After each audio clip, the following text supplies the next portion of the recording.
RT International. Now, for the second time in 3 days, US police have fatally shot an innocent black civilian. This time, a 12-year-old boy who was shot in the stomach by a policeman at a playground in Ohio. The youngster later died in hospital. Officers thought he was carrying a lethal firearm, which turned out to be an air gun. This particular type of weapon is powered by compressed gas and fires small ball-like aluminium or plastic pellets. The boy allegedly refused to put his hands in the air and instead reached into his waistband, which is when one officer pulled the trigger twice. Police had been responding to reports of a male brandishing a weapon there.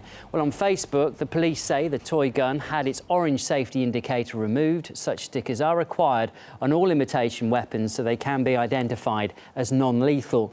Before the boy was shot, a caller had twice told a 911 operator that the pistol was probably fake.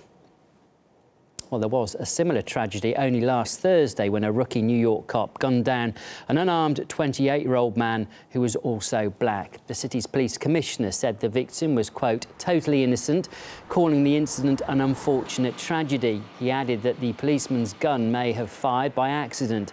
The NYPD officers were patrolling a housing project and met the victim on a darkened stairwell late on Thursday. And there's already a racially charged atmosphere regarding black civilians being killed by police. In Ferguson, around 100 FBI officers have been deployed to the city, which is still awaiting a grand jury verdict on whether to charge a policeman with shooting dead unarmed teenager Michael Brown. The bolstered security force joins police and National Guard troops there as speculation grows that the decision could be announced during Sunday. Earlier in the week, a number of people were arrested during 2 successive nights of street protests.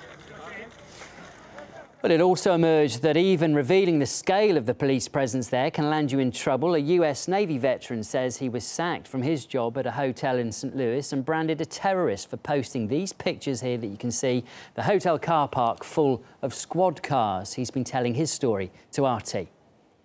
Went to work on Friday and got called in the GM's office, and he told me to remove the picture in the short video, in which I did. And then it was a normal work day after that. Then come Saturday, I get called back in the office, and the head of security for Drury was there, and he told me that I no longer will be employed with the hotel due to the fact that I posted the picture and the video on social media. Well, he actually called me a terrorist for doing it, and that I dishonorably served my country in doing so. We never have, 70+ Department of Homeland Security vehicles just sitting in a parking lot, waiting for training. I mean, I live in St. Louis, Missouri, not near the East Coast where DC's at. So I knew they weren't doing training.